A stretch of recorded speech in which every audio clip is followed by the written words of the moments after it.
Okay, so hi people. So we are recording this. Are people seeing my screen clearly?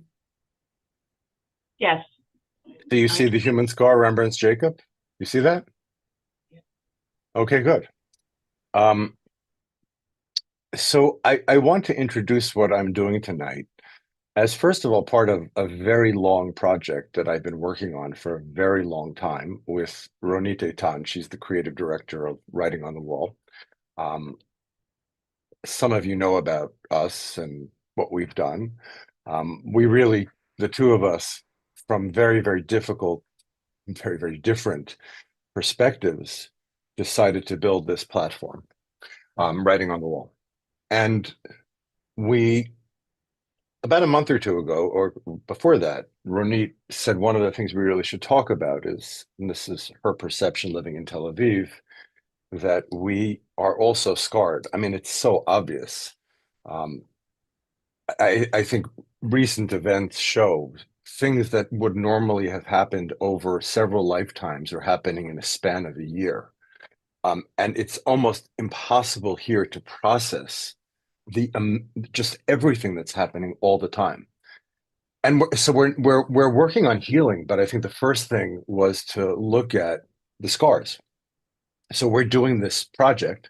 We did this Scarred project, this Scarred series. We're putting out a magazine in the beginning of January, which we're really excited about, which is our site is really democratic in the senses that we want to promote as many voices as possible. But this magazine called Balagan is really going to be our vision. That is Ronit's vision, my vision, a curated literary magazine, which breaks all of the conventions of literary magazines, since most literary magazines are extremely boring. So we're really committed to being engaging and intelligent at the same time, and not we're entering a space that nobody's really been in before. A lot because of cowardice. It's hard to do this. Um, so I had to write something for this for our issue that's coming out. I haven't done it yet. Cards on the table, and I started thinking about it in relationship as I always do, not through my own immediate experience, but through somebody else. But I'm doing good people at the moment. Like Rembrandt's a good person to see it through. And in a way, my take on Rembrandt is very, very much my own, um, which is to say there's something creative about that process. Of, as you'll see, Rembrandt goes back to Jacob in the Old Testament as a kind of commentator, or for those of you who know, a midrashist.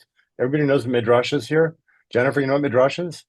The No. midrash is since Torah, since the five books of Moses, or all the Tanakh, all of the sacred texts are so sparse in the details that they offer. For example, the Abraham story.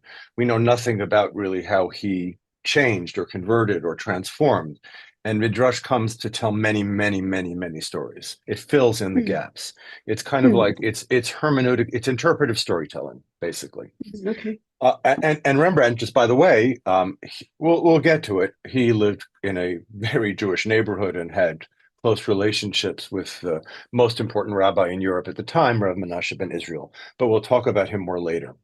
Anyway, so this is my chance to kind of think through this question or this issue of scars and scarring. And what attracted me so much to this story is that the scar that Jacob whatever he undergoes is so defining of who he is. For those of you who don't know the story, we'll fill it in a second. First, I just want to look at the Rembrandt. Hope you have a nice big clear screen with this, yeah? So this is hands on buzzers, please, people. Oh, come on. Surely, I mean, this is Rembrandt. So who's the figure on the bottom? I'll give you a hint. One of the patriarchs. It's Mitzvah Amerikai, people. It's Jacob. And this is Jacob. This is Rembrandt. Speaking of Midrash, this is Rembrandt's Midrash on that encounter that Jacob has when he crosses the river back to gather his last things that Jacob has with this man angel. Now, I want to look at this painting very, very carefully I think it's hard to look at Rembrandt carefully because when you do, it starts to engage with you. I mean, this is how my experience of Rembrandt is. He always asks more of you. So it's a hard thing to do to look at his paintings and to really see them. That's a big coming attraction, I know. I don't like when people say, I'm going to tell you what it really is, but I want to work together to look at this Rembrandt and to see with Rembrandt how he's looking at the Jacob story.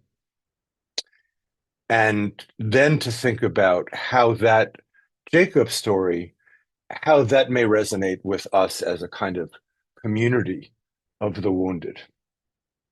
One of the amazing things, or I thought at least at the time when I first started teaching at Bar Ilan, was at the same time that I was really learning for the first time Chumash, Genesis, in Hebrew and not through Milton. The first time I did that, we got to this portion exactly at the time that I was teaching Homer's The Odyssey. So I'll just share with you.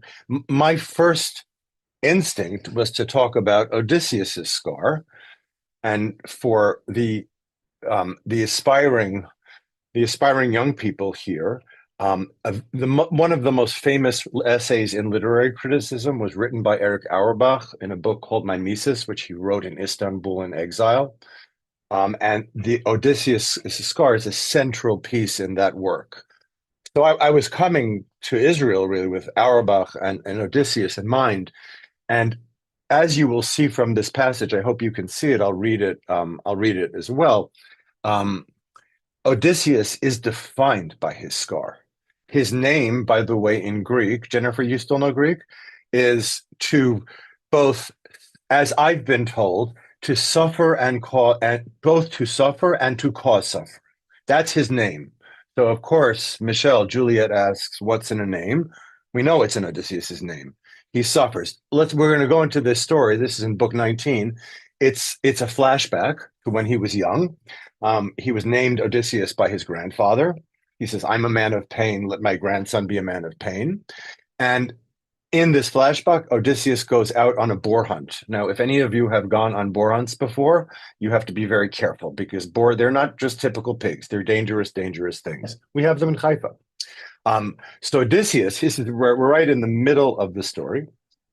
Odysseus, being on top of him, had the first shot, lunging to stick him, but the boar had already charged under the long spear.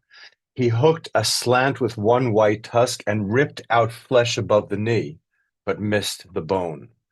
Odysseus's second thrust went home by luck, his bright spear passing through the shoulder joint, and the beast fell, moaning as life pulsed away.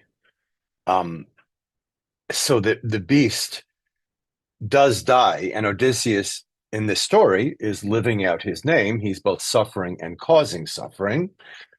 Then his grandfather takes him and brings him home.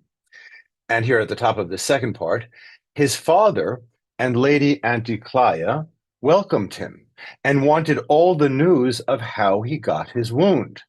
So he spun out his tail, Odysseus does this all the time, recalling how the boar's white tusk caught him when he was hunting on Parnassus. This flashback is in the context of him being discovered for the first time in Ithaca in Penelope's house, not yet by Penelope, Odysseus's wife, waiting after 20 years, but by the old maidservant. And Penelope had said, Eurycleia, wash our guest. And as Eurycleia washes Odysseus, she feels the scar.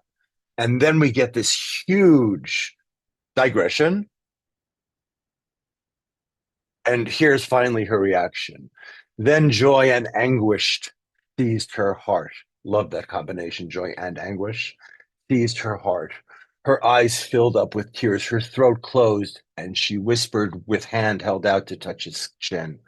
Oh, yes, you are Odysseus.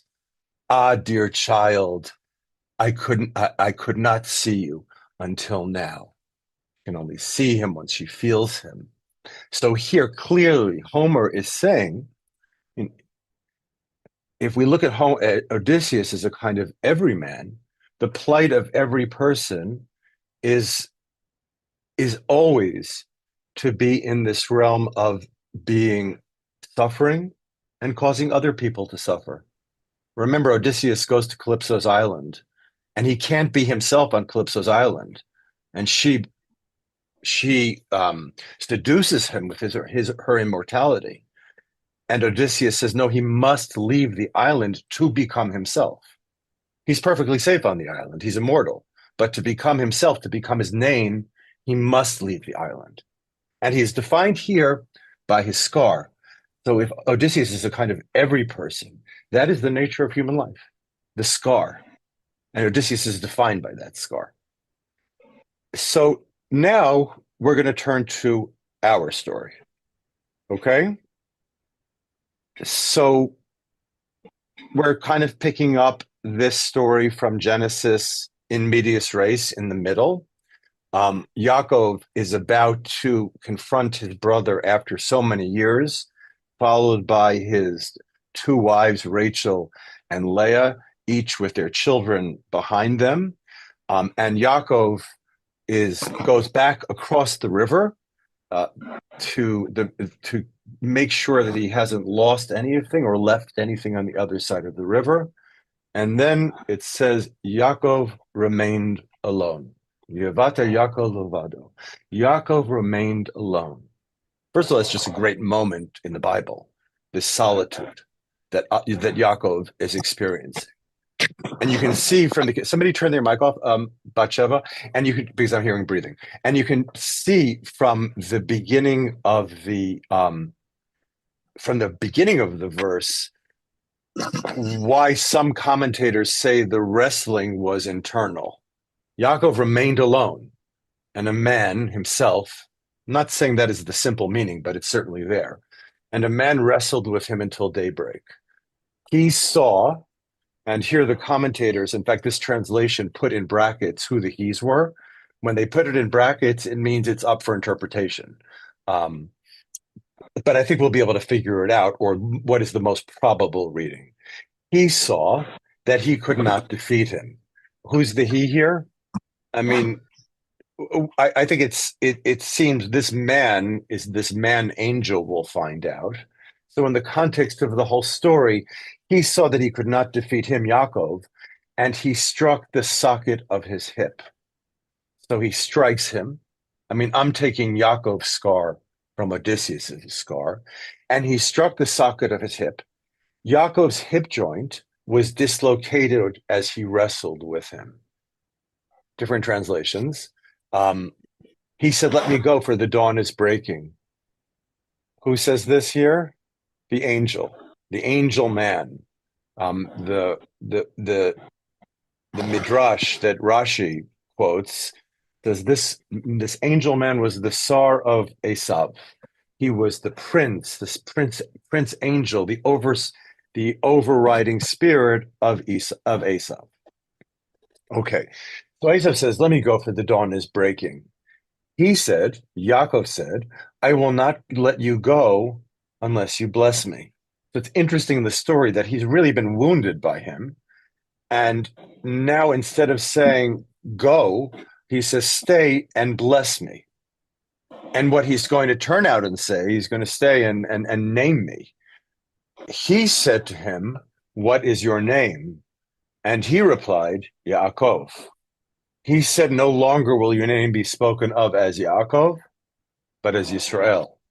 You're no longer just the singular Yaakov, but you are also, now Yisrael, of course, is the name that is used when talking about the people of Israel.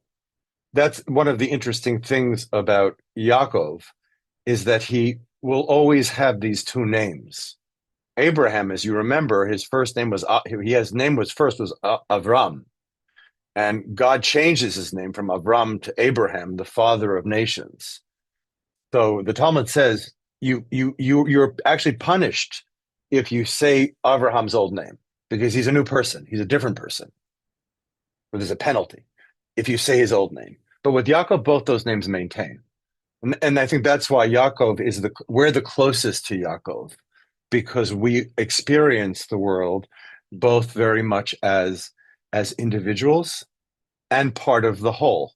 Meaning that sense that we're part of the whole, we might say, "Oh, now we're part of the whole," and we don't have that existential loneliness of Yaakov. But yeah, we do. V'yavata Yaakov levado, and Yaakov was left alone.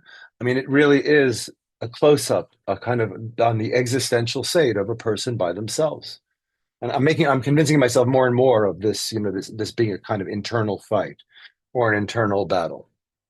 And we'll come back to the issue of the naming at the end. But let's look at Rembrandt, shall we? First, this is Manasseh. I spoke about him earlier. This is the rabbi who was a neighbor to Rembrandt. Rembrandt painted a couple of frontispieces of Menashe's works. He's published in every area. He's probably most known and was most influential in helping bring the Jews back into England. It was really through his agency, his negotiations with Cromwell, his chachma, because it was a brilliant strategy that he used. Cromwell wanted the Jews back for their money, and Manasseh gave him a kind of theological imprimatur.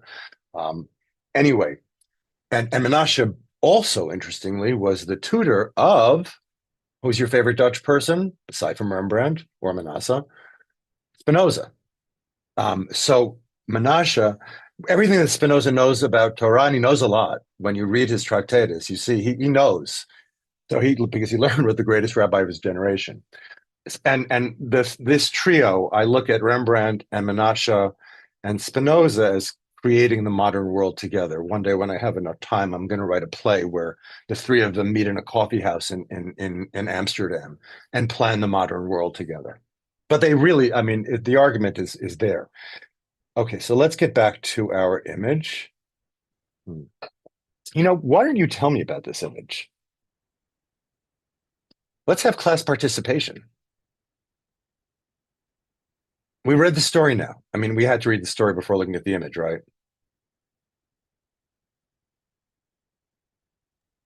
It doesn't look like a battle. It looks like an embrace. Hmm. Yeah. Um, Tell me more, Dove. Tell me a little bit more. I I'm mean, looking where do at you the see? faces, Yeah. and they don't look like they don't look like enemies in any way. Jacob Mm, looks very passive. mm, Um, yeah, mm. Okay. Yeah. Okay. That's sure. I mean, so Rembrandt right away is whatever we think of this story, he's making it look. We have to look again. I mean, I described him as this kind of man angel, and do you kind of see it? Meaning, I have a bigger version of it here, I think, right?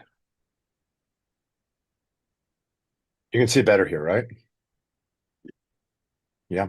It Um, looks like it looks like actually more of a maternal embrace. Looks almost like the angels nursing him or something. yeah, I have a principle, Jennifer, and it serves me well, even though it sometimes embarrasses me, that if you see it in Rembrandt, it's there.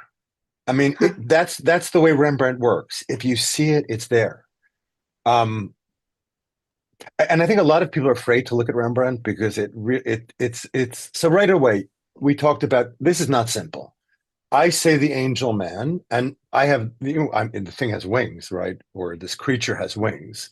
Um, you're saying it's a maternal embrace here. So, Dove, are you suggesting Rembrandt is there's some kind of a homoeroticism here? I mean, I don't even want to. I I mean, don't know. I, no. I I mean, hope not. no, for sure it is there. I mean, it's definitely there because there's a complicated relationship. There's a love relationship. There's if he does represent Esav, then there's a kind of hate relationship as well. And the thing about Rembrandt, and that's why he really is a midrashist, is because he doesn't want you to look at one perspective as definitive. So all of these things we've been saying, all of them are true. Um, or or all of them, they are providing a perspective on what he's representing. So what else what about, tell me more about it. Oh, I just, Do you think this is a way of making peace? That they're coming together to. oh, it just seems like there's so much more energy than that here. That's what I Yeah, feel. I don't feel the peacefulness. I feel I just don't feel like, peace. let's see what my next slide will be. Do you want to comment on the wings here?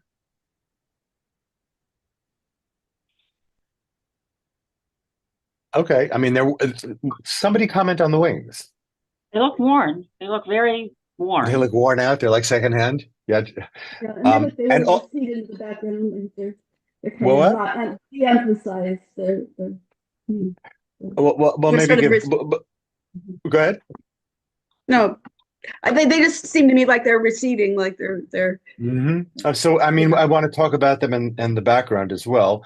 I mean, then there's this line across the Fey thing, and art historians will just say stupid things about it. Um, and the first thing I did was to ask ChatGPT if there was any sources within Judaism or Christianity in which below the nose and above the nose represent different parts of not only different parts of the body, but a lower part of the body and a higher part of the body. And the answer to that was no. But the nose itself represents in for the Talmud anger. So maybe this is, or I have no idea really. I shouldn't. If it's the nose represents anger, then it should be beneath the line. Should be beneath the nose. Anyway, it's just something to call attention to. Why is Rembrandt doing this? It wasn't a mistake. Okay, so let's go back to here. Oh, so is this what you said? I mean, is this what you felt or what you saw when you say she looks maternal?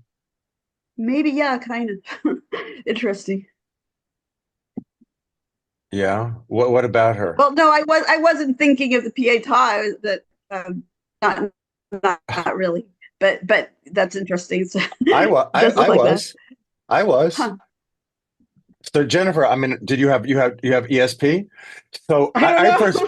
first wanted to look just at this image. I mean, it's so gorgeous. And when you look at it by itself, so what makes you think of Michelangelo's Pietà? That sense of the glance, the loving look, the loving face, the loving expression, the attention, and also something about her hair is angelic, no? It's like lifting her up in a way. I mean, the rest of the painting, when we look at it, brings her down to earth. It's kind of going back to what you were saying earlier, that it's not the wings are receding into the background. It's like the angelic and the human are kind of melting. They're coming together. And I think that's one of the things that Rembrandt is doing here is showing the way in which the angelic and the human are not separate. And the reason that he quotes the Pietà, which I mean, somebody said to me, well, her eyes are closed. And it's because they're very, very different images. The Pietà, of course, is Michelangelo. And Rembrandt did not go to Rome, but there were representations of the Pietà that circulated through Europe, so it is likely that he would have seen it. I mean, he's always quoting either Leonardo or Michelangelo, or he does so frequently. I can say that confidently. And of course, they're different. And this is kind of like why would he quote this? And the reason her eyes are closed is because of this, right? It's a different scene, you know? And if you look at the two scenes in relationship one to the other, um, let me just go back to this other. How do I go backwards here? Like that? No. Um, Here. I have no skills in this. Um, so why would Rembrandt do this?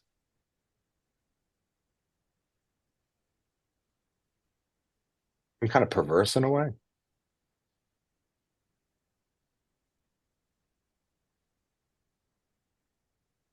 Bum, bum, bum, bum. So this is the sacred, and Rembrandt is saying, as great as Leonardo and Michelangelo were, and inexpressibly great. But Rembrandt is just different because Rembrandt is quoting this and he's saying, oh, what you say is sacred love is not this sacred love that's expressed by the mother nursing over her dead son, but rather it's this, whatever this partakes of, whatever this relationship is. And I think here's where we really have to say, I mean, so you saw the maternal here? It's definitely, I mean, this part of the garment just suggests the feminine to me. I'm not an expert on garments in Dutch Northern European painting, but it just does.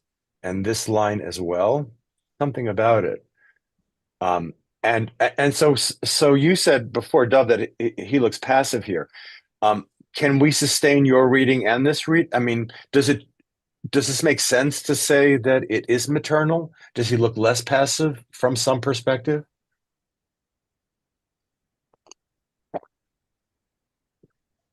I'm just asking. I can't. I do see this kind of maternal connection. I mean, look at the eyes there. And here's a close up, right? I mean, that's also Rembrandt wants you to do this. He wants you to just see this picture. And this picture itself does look like very clearly a maternal relationship. The hands, this hand, is it? So I'm gonna just show the um this hand, as we'll see, looks masculine. And this hand, as we just looked at it, looks so this one looks masculine. We'll see it in a second. I mean, it doesn't. I think it accommodates the feminine here a little bit, meaning it can look like a feminine hand. Yeah. Yeah, I'm not pushing it here. I don't think so. I mean, it's not. It's certainly not a feminine hand, but it can accommodate a feminine hand. And then this is also cool. I hope I didn't lose something. I forgot to put something here. Um, so I have a habit because I'm a Miltonist to look at stuff from the 17th century and split faces into two. You'll see what I mean. I meant to put this on our PowerPoint. Thanks for your patience here. Um, so in 1645, Milton published his works under his own name, and he had a very well-known engraver engrave his image. Now, it's not a great image, but you can see here, or if you split the face, this right side looks like a young person. This left side looks like an older person. It looks even more dramatic if I had cut it up into two. And the reason I'm just showing you this is because I think the same is true of Rembrandt. When we look at this image, I mean, well, I'll let you be the judge. Isn't it crazy, Rembrandt? It's just, I mean, I don't know, just me, but like to me, this every time I look at it, it just surprises me every time. Because how would we describe this figure? Or unto herself, unto himself? Mm. Looks very feminine. But tell me more about the expression.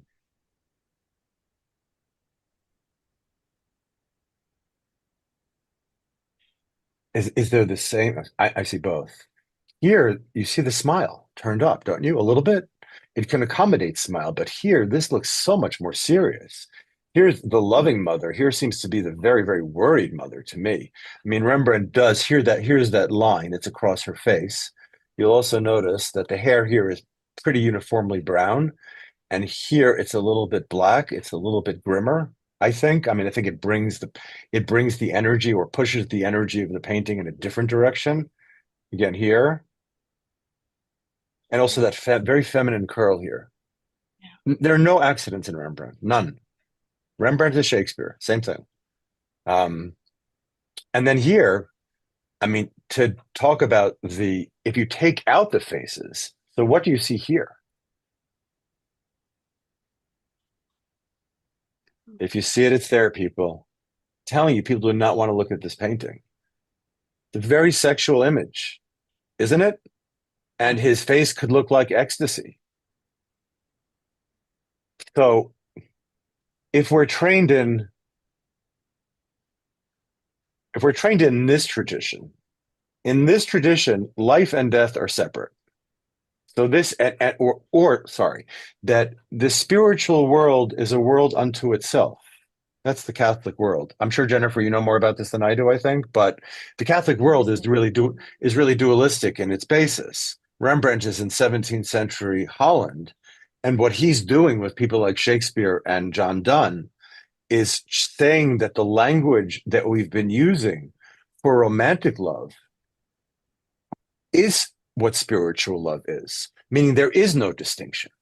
That we might have thought, oh, the love of the divine is something that's all intellectual, it's all philosophical. And Rembrandt says no.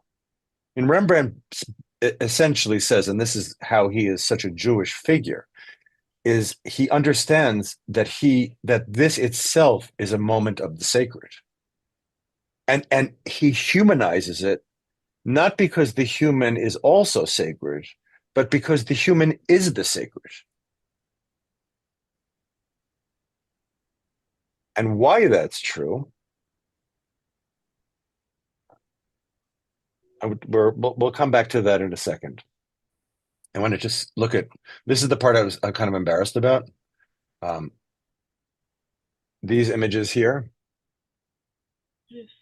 We're getting back to the wings. Can you see them carefully? It's not that, so nobody looks at the wings, and they are, everything in Rembrandt matters. I mean, there's this kind of, looks almost like inorganic material here, something like that. I mean, the rest is clearly organic material.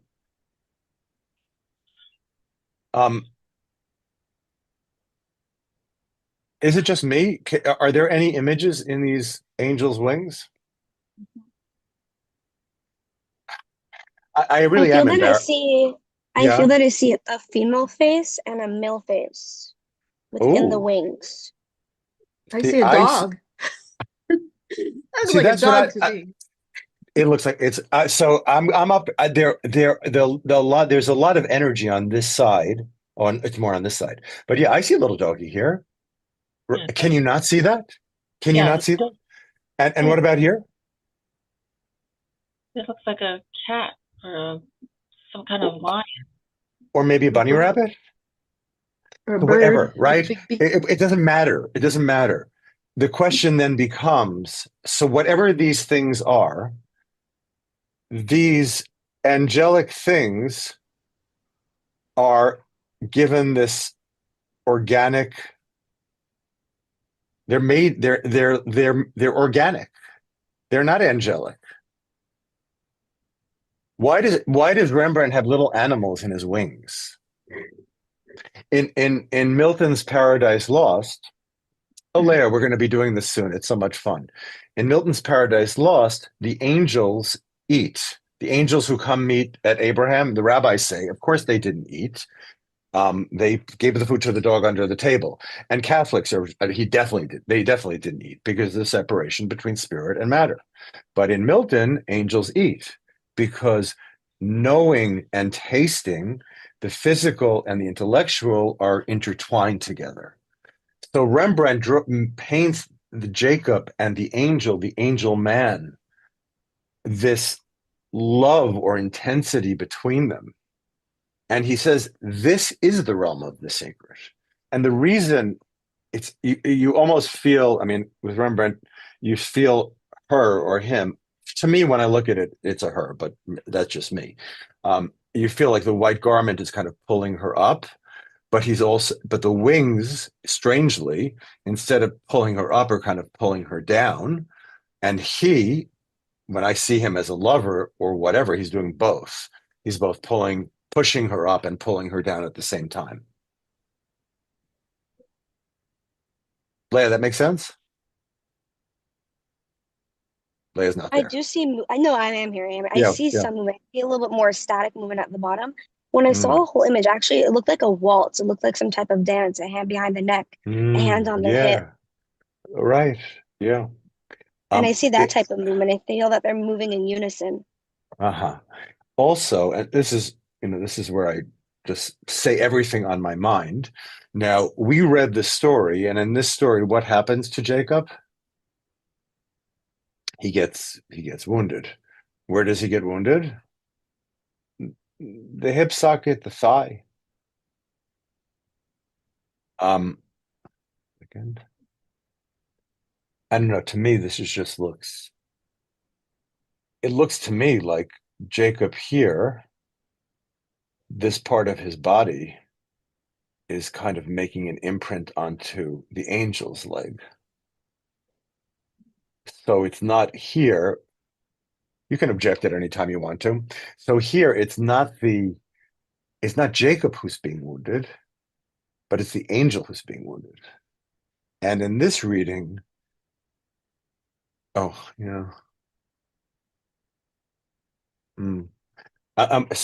how could that possibly make sense? Why would I say such a thing? I'm trying to think about let's just look at the rest of the thing here. So he has this experience, Jacob has this experience. He named the place Peniel, God's face, for I have seen godly beings face to face, and panim al panim. It is the language that is used to talk about when Moses sees God. Moses is not here yet, of course. And then the sun shone for him as he passed by Peniel, and he limped due to his hip. His hip was dislocated. Therefore, the children of Israel, this is just as a literary text or as a text to be read is confusing. Therefore, the children of Israel must not eat the displaced tendon, the dislocated tendon, which is on the hip joint to this very day. So many things bizarre about this, because he struck Yaakov's hip joint on the displaced tendon, the dislocated tendon. So what's so odd about this, of course, is that we get this kind of narrative intervention here. This is the first mitzvah on the Torah. I mean, except for Pruvaru, is this the first mitzvah for the Jews? I think it is. It's not really a mitzvah because they kept it as a tradition, and then when Moses got it, they kept it. I think that's the case. Dov, you think otherwise? I don't know. It's a loisase. For some reason, I'm thinking in my head that the first mitzvah is Kiddush HaChodesh, is the month. That's Shabbos. No, right. No, so you're answering right, but that's in Exodus. But so it's not really a mitzvah. I mean, I'm answering your kasha. This really is not a mitzvah, but they kept it, the commentators say, until Moses. But in the meantime, it sounds like a mitzvah. If I read it cold, it's very interesting, Dov. Try reading Chumash without commentary, and you'll see you'll find out why the commentators do what they do. Because you'll feel their questions. Anyway, so what happens? And remember, his name changes over the course of this thing. He starts out as Israel, as Yaakov, and Yaakov is by himself. This whole passage, how does it end? It ends with a law for Klal Yisrael, for the people of Israel. So you start with Yaakov's particular wound, the particular wound that he suffers, and then we have this. So what don't we eat exactly, Leah? Do you know what we don't eat? What can't we have that other? Sciatic nerve. We don't eat the sciatic nerve. I would have figured that out from the translation here, but like what can't I order that I could order at a really great steak restaurant?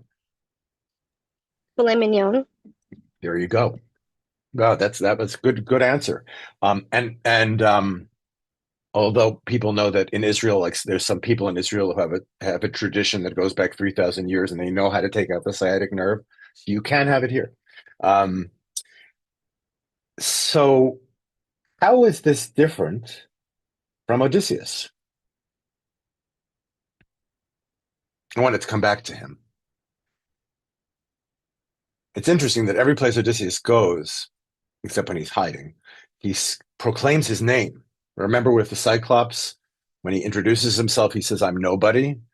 And at the end, when Odysseus is running away from the Cyclops, who's enraged with his eyeball boiling in his head, and his shipmates are saying, "Come into the ship." And what does Odysseus do? He shouts out his name. "This is who I am. That's my name. I'm from Ithaca." But this is different. This commemoration is the commemoration of the wound being part of defining the community. That is, you start out with Yaakov by himself, and it's the wound that defines the community. I like the translation "dislocated" better, that his thigh was dislocated. I think the Jewish people, this is the wound, and this is the wound of the divine, is our minds have been dislocated. And that's the painful way that Jews have always looked at the world, which is we're never even when we're at home, we're not at home. That's why we're such great readers. And as you like it, Celia says to Rosalind, the main character, or to Orlando, this skinny guy who's about to wrestle this giant. If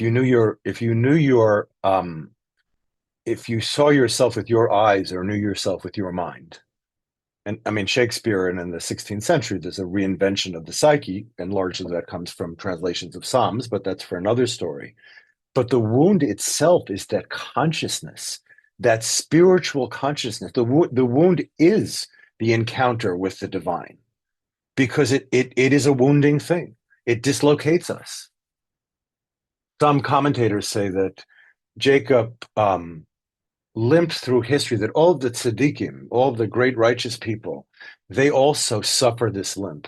But I think it's, and that is that dislocation and the commemoration and the sense that Jews, unfortunately, know who they are. This is a Geneva translation, which I just like better.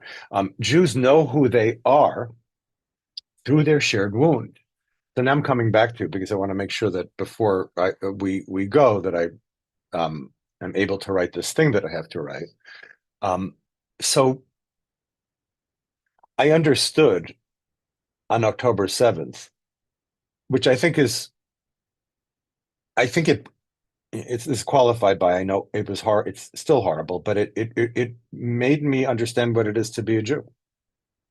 Because my generation of Jews in America in the 20th century, our trauma was thinking that we were not traumatized.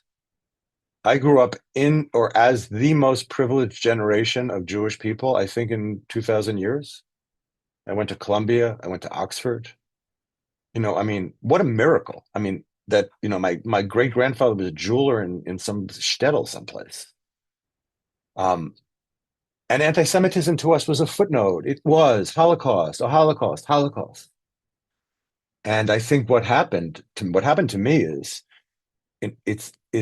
this is just a continuation of what it means to be a Jew, which is to be perpetually on the outside. And the Holocaust was not an endpoint. It was not a one-off.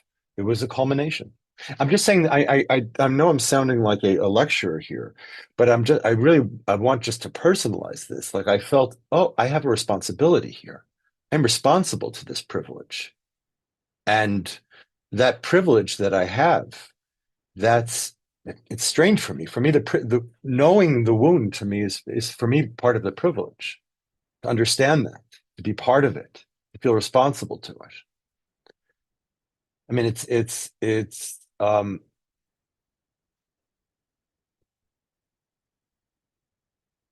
not painful, but in a way but I think we were also brought up in the generation, Jennifer, I'm sure you can relate to this, of, novels that are 19th century novels that idealize, certain kinds of romance or passion or anything. And like, so we lived with this false, or I did, with this false bar of happiness.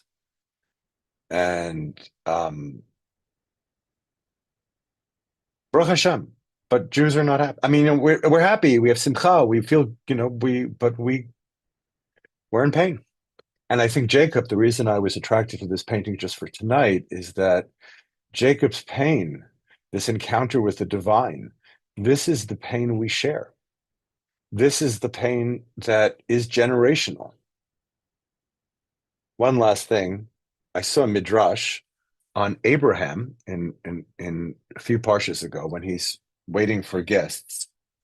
And the sages, the Talmud talks about how when the angels come to him, there's this whole back and forth, who should bother who should respect who. But when the angels come up to him and they really realize they have to back off, as they see Abraham fixing his bandages. So he's fixing his bandages from the Brit Milah. That's how the Talmud constructs it. So I was wondering, why are there two wounds here? The Talmud is emphasizing here, right? There's the wound of Abraham, and here's another wound. So I think the first one, I think, that's the covenantal wound. That's our direct connection with God. That itself is wound. And then the historical wound is trying to live with that direct connection with God in history. And that's the hard part. And it's like I said, it's a privilege, but it's a huge challenge. But to be challenged at this point and to feel that privilege at this point, to be part of fighting for the future of the people of Israel, which is what my grandparents did. That to me is a privilege. Okay. Well, thank you for coming, people. If anybody has any questions, or I'm going to have a little drink of soda. And if you have a question or two, we can talk for some more time. Hi, Michelle. I thought you were a different Michelle. I didn't know which Michelle you were. Yeah, no, You're a Michelle I don't know. Yeah. I'm the Michelle you don't know, and I'm sorry I couldn't have my camera on earlier. And this is all wonderful and fascinating and opens up lots and lots of discussion. And also I just recently looked at the website, so I'm just exploring what you're all about and everything. But I'm going to say a big thing, but I just had to, with sort of your conclusion. And I know, I mean, these are big discussions among our people. Yeah, right? mine was. Right. I mean, listen, that was my sentimental ending. You can question it. Yeah, no, because I mean, what I want to say is, yeah, in other words, is this the thing that we're wounded, we're always going to suffer, anti-Semitism, that? But just taking the frame of this story, Okay. right? Oh yeah. No, so you're right. I hear what you're saying. I have a friend. Yeah. Can I just finish and then you can ask my students. I interrupt everybody, but continue. Go ahead. Yeah. No, thank you. So I mean, it's interesting everything you say. But yeah, so that's a whole frame we know of. They even say the lacrimose, review of Jewish history and everything. But taking the frame of this story, and I did hear you say that, and if that's not what you were saying, you will tell me. But I'm getting ready to. I mean, yeah, but in a more sophisticated way, you said it. But that's what I heard. But in this story, when he says, where you ended the quote, I have wrestled, with seeing God face to face, or a godly being face to face. Right? Yeah. Then when he meets Esau, he comes and he says, seeing you is like seeing the face of God. Right. So there's also this element within the tradition of us and the other, and how do we relate? Okay, for sure. I would. That's another discussion, but I think your first point is important, and I think Jews are a light to the nation. It's like just a part of the story. Jews are a light to the nation because we suffer and we move on. We don't define ourselves. I think it's very important, Michelle. Thank you for your question. We don't define ourselves through the wound. We define ourselves through how we live with the wound. We go on. We move on from tragedy, which is so different from the way identity politics works in America right now, in which you are defined it entirely in terms of your wound. A friend of mine said, other people look at the Holocaust as Jews as victims, but Jews look at people who look at survivors. That's what we emphasize. How do we continue? How do we get by? So that's kind of what I meant by the privilege as well, is the privilege to be part of a story that continues. And the only way, Michelle, it continues is not by settling on the lacrimose. I have a friend in London who is a rabbi of a congregation, and he says that everything is, as you're saying, Michelle, lacrimose and through October 7th. And he's like, yeah, you have to celebrate Simchas Torah. You have to do that because that's also part of our experience. We are all October 7th or October 8th Jews, but the October 8th part is important. Moving on. Michelle, you have one more thing to say? Yeah, just one more thing. But to say, I don't think that what I was trying to say, I don't think the aspect about our relation to the other is a totally separate thing, because do we move on and we're joyous and they're like this, they celebrate victimhood. We don't celebrate. I hear a little bit of that. And I think I mean, this is all wonderful. I don't mean to be argumentative. I'm just trying to talk quickly. But I mean, I do think this question of not only how do we respond within our community, but how do we respond to the other? So Yeah. Michelle, I'm not going to disagree with you, but I think very, very strongly that the emphasis right now for the Jewish people should be on rebuilding ourselves and providing. That's what we're doing with Writing on the Wall, is providing a space where people can rebuild. So many people died. We have the opportunity now to not be dominated by the left and the right in Israel. And I'm talking about the extremes. You in Israel, Michelle? No. No. As you probably know, that the political landscape is determined entirely by the extreme left and the extreme right. And the people in the middle, it's like that's one of the things that's so horrific about the situation now, my political perspective, is that most people don't like what's going on now. But because the discourse is as it is and dominated by extremes, there's no room for conversation. We're providing that middle. Every Friday, Ronit and I go on South African radio, and the host, Howard Feldman, always asks me, do you see how they're using our language to manipulate us, or versions of your question? But I really think right now the emphasis should be not on how we relate to other people. We're not ready to. Listen, by the way, Michelle, I teach a class of Arabs, Christians, Muslims, and Jews. We have a great class. We're doing stuff that nobody else is doing any place in the world. But I think the kinds of conversations that you want to have about big questions, we're not ready. On a small level, every day I do it. I know I said a lot there. It's complicated. It's a complicated situation here. Right. Anyway, so anybody else have Jennifer? So good to see you after 3,000 years. Dove. Really great to see you too. I really enjoyed this. Thank you. Appreciate You tell your old friend. Yeah, my wife. Go ahead, Dove. Yeah. Yeah. So you had split the upper half and the lower half, and I'm curious what Yeah. your okay. So sorry. Let me tell you my take, and Yeah. I'm curious. Go ahead. Okay. So on the top, you said that Jacob's face is ecstatic, and if you're talking about the Wait, no, juncture we're talking about the angel here or Jacob? Jacob, you said Okay. that you can see ecstasy there, and if you're Yeah. talking about the point of connection between the divine and the human, I'm wondering if in the intellectual sense, in the Jewish experience, the Yeah. intellectual sense, there's ecstasy. In the very physical sense, there's scarring. Very good. I mean, yeah. I mean, I think you're giving your perspective is through the Rishonim. I think that I mean, yeah. I mean, the Rishonim talk about how this is all sechlit, right? It's all what's happening to Jacob. When they read the passages, they talk about this ascension, which is not an ecstasy, as I'm saying, which is sexual. And of course, it's not just that.